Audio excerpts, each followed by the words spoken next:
You have to walk the talk. You have to be authentic as a leader. If you're not doing it, they see that. It is entirely universal. There's other people who are going through this. For me, a great leader needs to be able to marry three things: vision, systems, and people. Welcome to Leadership Moments. If this is your first time, and if you are returning, thank you for your support. This show is about leaders from all walks of life, leadership tips, and maybe even a little of what you wouldn't expect to help you in leadership. We would appreciate it if you tell someone else about our podcast as we strive to support all leaders that want to just be better. Let's get on with the show. I'd love to introduce you to an amazing guest joining us from Dubai, Rajesh Nagjee, who is the CEO mentor and what he calls a business physicist. Fascinating gentleman. Someone who studies the forces, interferences, and the invisible laws that govern leadership at scale. Rajesh helps leaders solve what he calls the velocity crisis, and we're going to dig into this today. The moment when company systems accelerate faster than the leader's internal capacity to run them. We've all seen it. We know it's there. Now we have an expert telling us how this works. So he doesn't optimize the business first. What he does is he upgrades the leader. And that's what this podcast is all about. So today we're going to talk about what breaks at scale, why delegation fails, even in strong companies, and how leaders reclaim freedom without losing control. And I'm absolutely honored, privileged, and delighted to introduce Rajesh. Thank you. Thank you so much for inviting me on your delightful podcast. And besides everything else, I love your energy. I love your space. And I'm guessing that, I'm going to have a good time with you. And I just wait for you to throw as many curveballs as you want my way. Some of them will pass. Some of them I'll connect. Let's see. Well, listen, the privilege is mine. I have to just tell you, the first minute that we met, my first thought was, this is somebody that I can learn from. And those are the people that I love to have on our podcast because that's what our audience needs, Rajesh, So before we even go there, I just want you to share, how did you get to where you are and why do you do what you do? And I have a very specific question about this. What exactly is a business physicist? So let me answer your question. How I got here is I took a flight from Bombay and landed in Dubai. Man, that's not what I'm talking about. Why am I doing what I'm doing is because you invited me here, So let me tell you up front, the purpose of my life is to make friends, have fun, be playful, and make memories. And as you can see, that's what I'm doing. That's one answer, which didn't pass with you. So let me give you the second answer. So straight I up. need the deep stuff. I need the deep stuff. Okay, got it. So straight after college, I joined our ancestral business, which was established by my grandfather in 1880. And, so it's a legacy business, it's a family business with all the complications of uncles and cousins and all the rest of it. And what did I know? I thought that was what life was about, is that, it was really about managing everybody's fragile egos and make sure this one doesn't feel bad and that one doesn't feel bad and all that stuff. Till slowly I started realizing, hey, this is a total waste of my time. So then I continued working because I got promoted and all the rest of it. But at the end of 12 years, I told my dad, listen, can I take a sabbatical? And he said, go for it. What do you want to do? Now, in those days, my dad, from a very conservative kind of community that we all belong to, was ex-Harvard. So he was, very kind of forward thinking. And so he asked me two questions, why and what? So why do you want a sabbatical and what are you going to do? So I said, I want a sabbatical because I don't think I can continue working in this business with the kind of people I have to interact with. He said, fair enough. What are you going to do? I said, I'm going to pursue music. And he says, why do you want to do that? He says, because I think I have the talent to be a professional musician. And it's the sitar I play. It's a very difficult instrument. And then he asked me, how long do you want to take a sabbatical? I said, it's open-ended. I don't know if I'm going to come back. Long story short, 3.5 years later, discovered I had intense talent to be a very good amateur, but not a professional. It was during that period that I don't know, for some reason, I conceived of making a small nursing home. Because what do I know about medicine? I'm not a doctor. So I said, I'll just organize it. I'm a very good organizer. So I'll organize it, then I will, this will be the nursing home on the top floor. I'll stay and I'll study and play music and all the rest of it. And then within 2 weeks, it turned out to be a 450-bed full hospital complex. We commissioned 150 beds. It was during that phase that I learned everything that I know today, because in that whole life and death kind of protocol that we had to manage, I learned one key driver of business, which is time. So there are three drivers: quality, cost, and time. And most businesses focus on quality and cost, but time is. So that's how the process began. I discovered I had the talent to coach and train. I spent 80,000 hours on my craft, got certified in 14 different disciplines in physics to figure out how we can create certainty in business growth and scaling up. And it's been great. From there, my work brought us to Dubai 23 years back. We've settled down here, and we're having a ball. That's amazing. What an incredible story.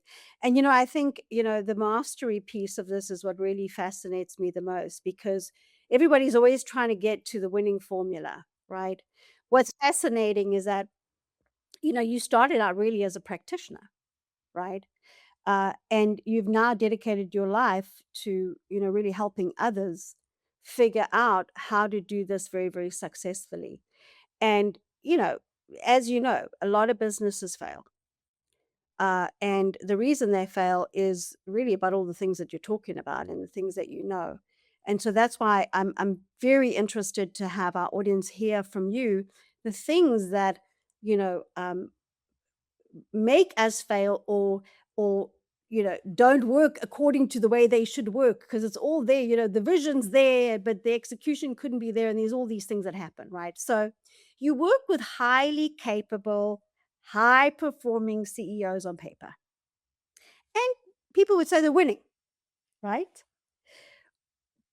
What's the quiet moment? What's that internal signal when a leader realizes that something is not working anymore? Very simple 2-word answer. It's called work-life balance. And everybody talks about work-life balance. But the more I studied it, I find it's basically a fictitious coinage. One can never achieve work-life balance. I mean, what are you going to do? This is, I've got 12 hours, 6 hours for work, 6 hours, or it doesn't work that way. So it's actually energy, capacity, work, and life. How does all that combine together to help you become successful? And success, is the way I've studied it and observed it, occurs at the intersection of the fruits of success and the experience of success. And when people start finding that they're scaling up and all the rest of it is to this great urge to keep on accelerating the fruits of success, but the experience of success is diminishing for themselves, their families.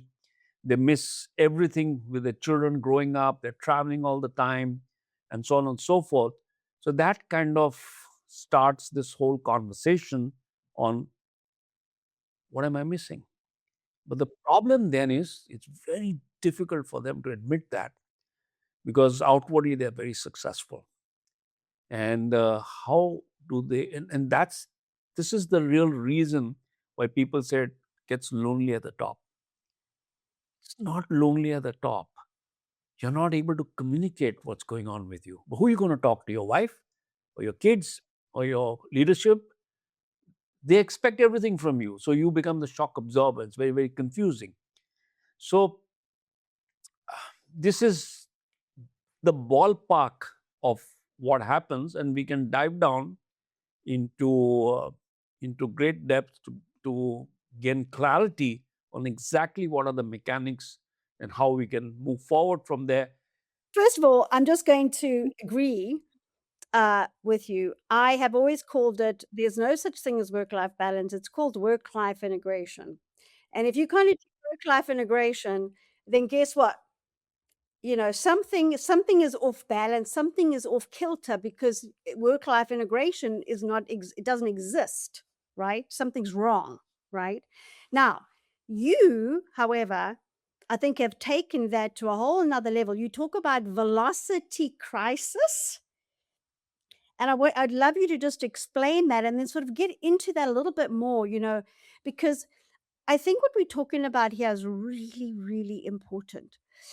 You coach people, I coach people, we hear all the time, I'm burnt out, I'm having a midlife crisis, I'm having a mid-career crisis, you know, I don't know what to do, I'm lonely at the top. All these things we hear, Rajesh, we hear them.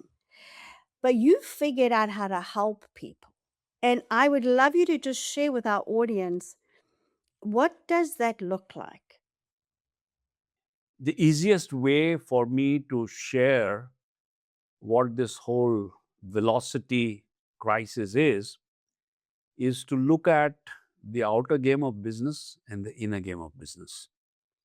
And there's a velocity in the outer game and a velocity in the inner game. And if both these velocities don't match, you're not going to make any progress. So it's like saying that, I've set these targets to win a race in my car, but it's a very beat old car. It's not going to take me forward. So I need to get a new car. So I'll go and get a Ferrari. And now I am the man. It's a red, shiny Ferrari. I'm on the track. But guess what? I'm now driving the Ferrari with my sedan level skills. Again, there's a mismatch, right? Yeah, I know what you're talking about, because I love speed and I love Ferraris, but I have no idea how to drive one. And the metaphor gets crazier because when you're a successful scale up, you get all these amazing frameworks, all the scaling up frameworks, and they do a fabulous job. They build you a damn Ferrari. But when they build you a Ferrari, now you're at the top of the mountain, you're racing down that mountain, curvy roads, middle of the night, 250 kilometers, you're driving, it's white knuckle, and you're trying to figure it out with all the reflexes of a sedan level driver. So nobody's focusing on side by side to make sure that you get a license upgrade. So if you're licensed to drive a sedan and you believe that you can drive a Ferrari at that breakneck speed down a mountain, it's crazy, absolutely crazy. And it is that mismatch that people start, so I got a Ferrari, I built everything, I did everything right. They told me do this, do this, do this, get these people, I got the team, I got the process, I did everything.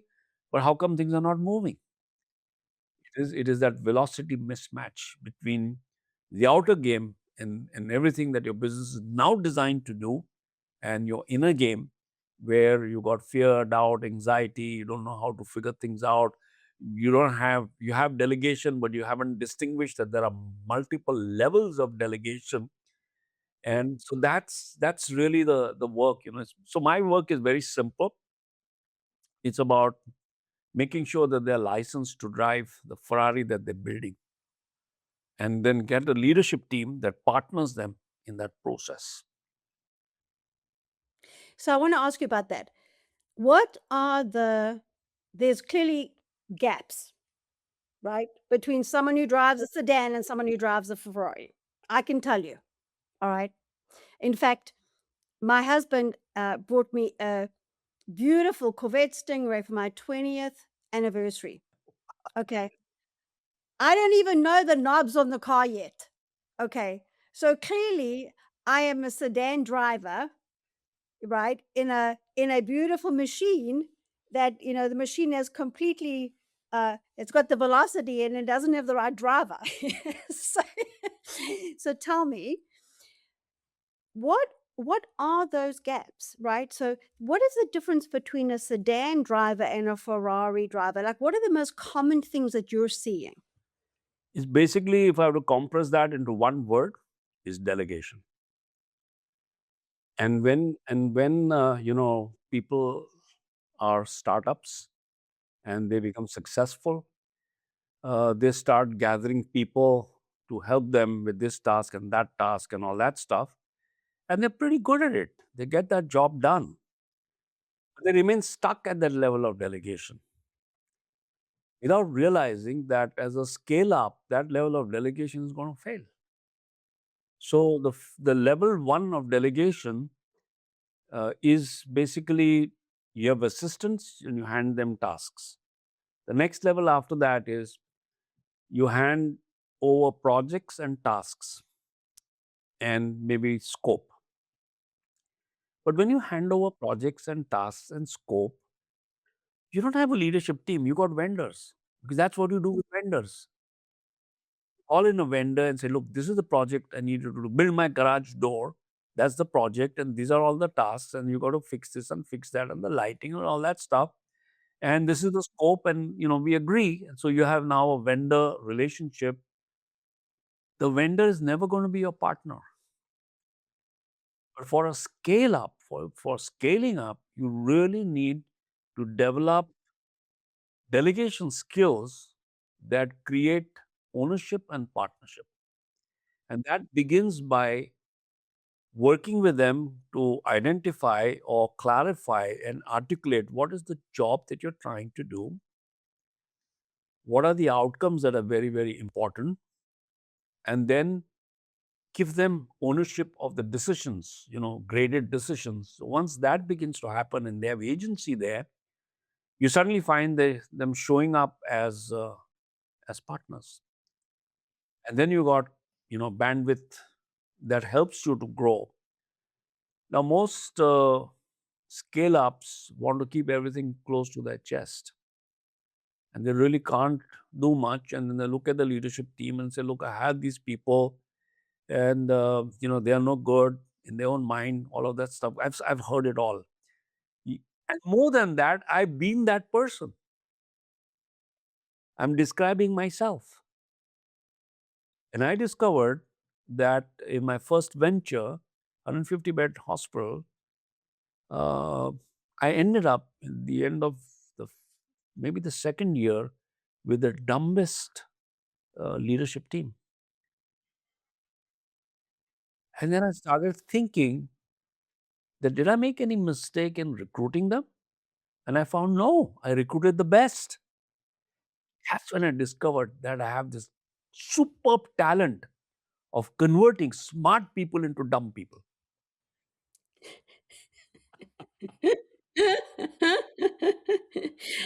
And we see that all around the world.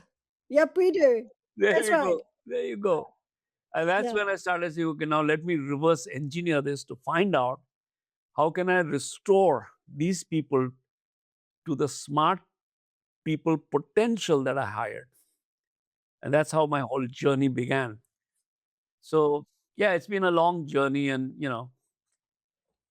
But you're touching on something that I believe is very real as we look at companies today. Okay, and here's what I mean by that. When you hire someone and you don't know anything about the job that they do because you don't have the expertise and the knowledge, you let them get on with it because you don't know anything about their job. So you can't step in. But on the leadership side and the business side and the decision side, we have a tendency to want to own it and not let go. And sometimes there's ego and pride and other things that come in, right? Or control factors or whatever the case might be. Or we think we can do it better. And the challenge with that is that, to your point, you take ownership and empowerment and accountability away from the people who in fact want it. They want it. They're hungry for it. And you take it away, and not only do you make them underappreciated, undervalued, don't really want to be around because, quite frankly, they're not feeling that they're getting really used to their full capability. But as you said, you've taken really smart, capable people and, they're worthless. So you're hitting on something that I think is really, really cool to a lot of what we see in the world today, right? So tell me, you work with all these leaders. How does a leader even recognize, self-awareness is always the first thing. Most, people are not self-aware. You're very self-aware, but some people are not self-aware. So how do you even recognize it in yourself that that's what you're doing? Well, you need somebody like me who's fearless and sits across this Mr. Founder, Mr. CEO. Make a list of all your really top leaders, and no more than 3 or 4. I mean, you could have a team of 6, 8, but top 3, 4. Go ahead and make it. I said, now write each person's job description. And then I want HR to bring up the job descriptions, and I want to match what you wrote with what HR brings up. They sit back and say, I can't do it. I said, that's really when it starts to unravel, that the purpose of a job description that HR creates is to get a pool of talent that you basically choose from. But they expect that the job description is going to turn these people into magicians. It doesn't happen. Because that's not the design of the job description. That's not the purpose of it. And HR is not, they are not responsible or accountable to make things happen. That's your job. And your CEO and COO, whoever is that top team. So then I tell them, okay, let's say we want to organize football, inter-company football. And can you make a list of the top 11 people that you're going to turn over to me to coach to play football? And, we're having fun, right? And so he writes down the names and all the rest of it. And I said, okay, you are acting like my HR manager to help me from your pool create this 11 people team. Now, for these 11 people, can you create a job description to play football? Now, again, they're flummoxed. They're looking at me. Have I lost it or something? Then I tell them, listen, the way you get people to play football is to give them only 5 key result areas. Number 1, increase goals on that side, decrease goals on our side, increase faults on that side, decrease faults on our side, and improve passing. That's it. And the game begins. So that's what we really need to do, is to work with the founder, the CEO, and the leadership team to create what I call the game condition. And in the game condition, they would have their key result areas, and 6 conditions need to come into existence for a game for them to start playing a game. And and I know games are fun. People really put in their heart and soul into it. Business is boring because everybody's made it so boring. So I tell Mr. Founder, I'm inviting you to come play business. And we're going to play business by bringing a game into existence. So the 6 conditions, first is freedom to play the game. Think of a football field. There is enough space for people to play football. Second, known barriers. You can't, like in English cricket, what you call soccer, I guess in the US, you can't pick up the ball, for example. Then there's time, etc., etc. Third is the purpose of the game. Fourth is the choice to participate. Fifth is an energizing scoreboard. And the last is a referee or an umpire of the game. You put these things together and create very simple key result areas: increase, decrease, improve, and you're done. And see the game start off. So this is what I do. I get them to design games and get people to play games. And once that starts to happen, there's a instant match between the velocity of the outer game and the velocity of the inner game. And that's how the results start to come. That's incredible. That is so, and you know what I love about the work you're doing is it's simple. I mean, it's not simple because if it was simple, everyone would be doing it. But my point is, it is actually simple and pragmatic, right? Now, what does freedom? Because I know you've accomplished this. Okay, what does freedom mean at the CEO level? What does that look like? How does that feel? So I think basically there are two questions in that. One is where does freedom exist? And second is what it is. Because I judge my wealth in terms of, do I have lavish time? If Tracy flies to Dubai 3 days from today and says, hey, listen, I'm here for 24 hours. Can we spend some time together? And say, okay, Tracy, I got to look at my calendar. Maybe at 9:15, I will be able to spend 45 minutes with you. Everything we've spoken about today, we all want success. Might look different for people, but we all want that. We all want happiness. We all want freedom. We want quality of life. We all want more time, right? I mean, those are everything we've spoken about today. I think are all the things people want. And what I would say, very few people achieve. Okay. And if you had to think about the people that are listening today, because that's always how I think when I'm on this podcast, how do I help, right? You and I live a life of service and purpose. We discussed that. I do this podcast because this is my way of giving back to others and helping them. And when I think about the people listening, there's probably maybe a small percentage of them that have accomplished what we're talking about here. Maybe not even a full percent, right? So what advice, apart from reaching out to you and coming to visit you in Dubai, what advice do you have for them? And certainly we're going to give them all your information and everything, but how do you get them started? They're trapped.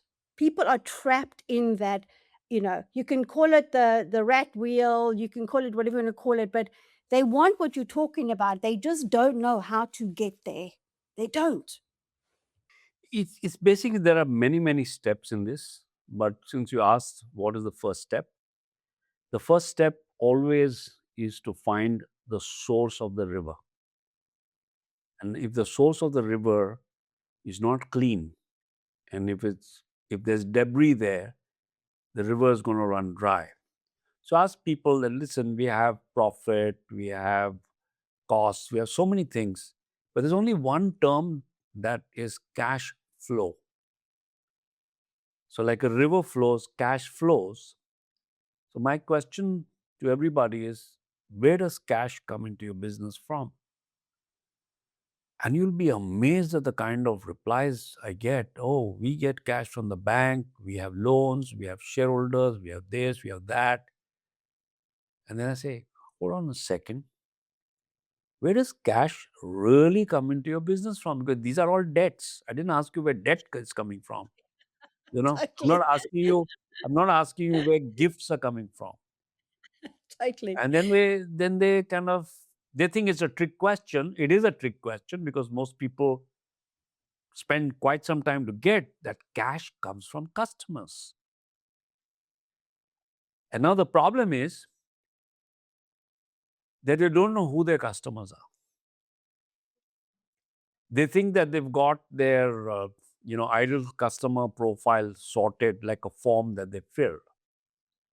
And what I've discovered is that it's a moving target. So one day I was thinking about this and I started searching the source of rivers.